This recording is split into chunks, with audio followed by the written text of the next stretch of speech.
आजादी के आदर्शों को समझे और बयां करे। बिहार में जनमत को धोखा और सत्ता का सौदा की पटकथा भाजपा और श्री नीतीश कुमार द्वारा लिखी गई। जनमत को धोखा देने वाली इस पिक्चर के दो खलनायक हैं,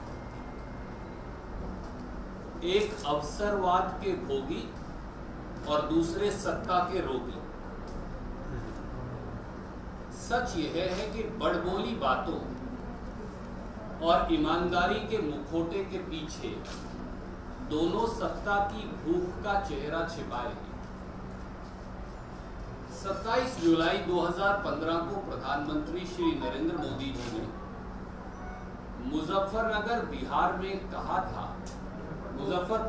में कहा था कि श्री नीतीश कुमार के राजनीतिक डीएनए में गड़बड़ है। आज ये साबित हो गया कि भारतीय जनता पार्टी और जनता दल यूनाइटेड का डीएनए एक ही जैसा है। अवसरवाद, विश्वासघात, सत्ता की भूख और जनमत के अपमान वाला। नवंबर 2015 में बिहार की जनता ने श्री नरेंद्र मोदी के नेतृत्व और भाजपा की नीतियों को सिरे से नकारा था। बिहार की जनता का जनमत महागठबंधन की नीतियों और नेतृत्व के पक्ष में था।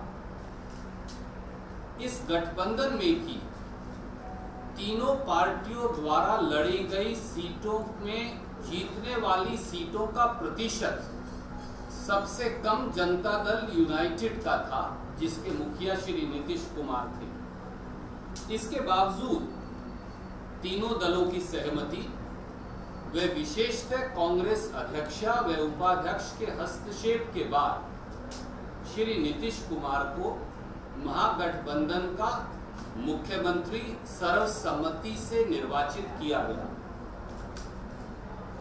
प्रजातंत्र का दुर्भाग्य यह है कि 20 महीने बाद आया राम गया राम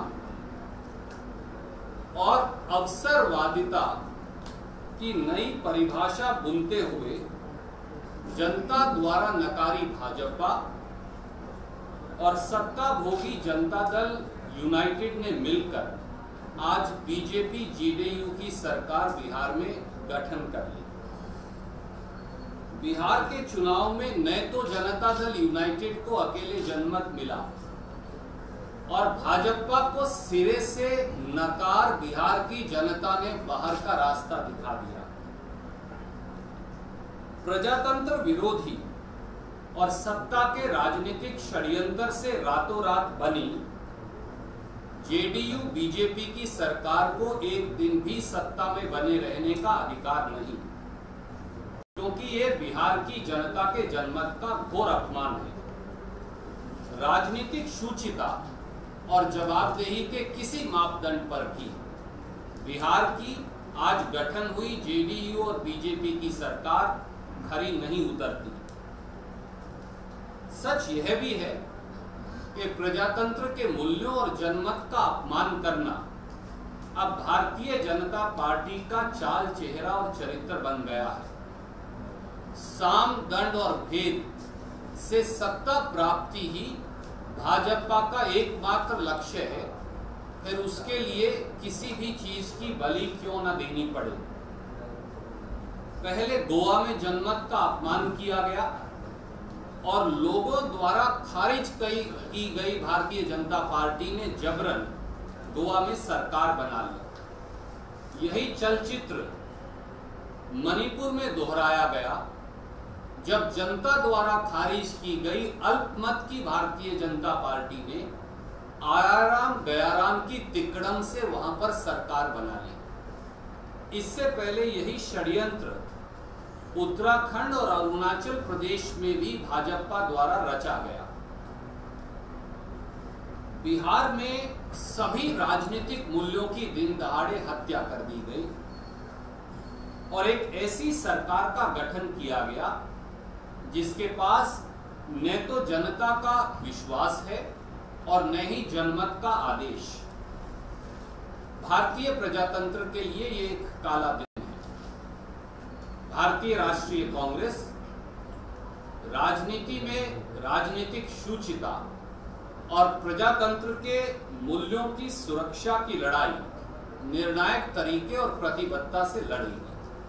बहुत संक्षिप्त में अगर मैं घंटों में हुआ है, वो इस बात का संकेत है कि देश में Amit Shah style of politics, BJP style of politics, तानाशाही की राजनीति लगातार बढ़ रही है। और आम आदमी पार्टी वो पार्टी है जिसने अरुणाचल में जो कुछ हुआ उसके ऊपर भी हमने सवाल खड़े किए थे। उत्तरांचल में जब एक सरकार चुनी हुई सरकार को गिराया गया तब भी हमने सवाल खड़ा किया था। गोवा और मणिपुर में जिस तरह से जोड़ तोड़ करके सरकार बनाई गई तब भी हमने सवाल खड़ा किया था। और आज एक चुनी हुई गठबंधन की सरकार को जिस तरह से बिहार के अंदर खेल करके और गिरा के दूसरी सरकार बनवाई गई नीतीश कुमार की, ये एक बड़ा खतरनाक संकेत है कि अगर अमित शाह और बीजेपी की राजनीति इसी तरह से देश में बढ़ती रही तो आप किसी भी पार्टी को वोट देंगे, वो वोट जाएगा बीजेपी में। भले ही सरकार आप किसी भी दल की बनाएं, लेकिन सरकार बन जाएगी बीजेपी की, सरकार बन जाएगी एनडीए की। तो मुझे लगता है कि ये एक बहुत खतरनाक परिस्थिति है देश की राजनीति के लिए। और खास तौर से विपक्षी पार्टियों को अब ये समझ लेना चाहिए कि देश में कोई सरकार अब नहीं चल सकती। हर जगह धीरे धीरे करके बीजेपी का कब्जा कर लिया जाएगा, बीजेपी की सरकारें बना ली जाए। लेकिन संजय जी, क्या आप लालू यादव को सपोर्ट नहीं कर रहे हैं? भ्रष्टाचार के मुद्दे पर सरकार छोड़ने की बात नीतीश कह रहे हैं, अंतरात्मा सुनने की बात नहीं। नीतीश कुमार जी इतने भोले हैं, उनकी अंतरात्मा तब कहाँ गई थी जब उन्होंने सजा काट चुके लालू यादव के साथ गठबंधन किया था। तब तो लालू यादव जी को सजा हो चुकी थी। नीतीश कुमार जी को यह समझ में नहीं आ रहा है कि जिन लोगों के साथ वो खड़े हैं आज, उनका चरित्र क्या है।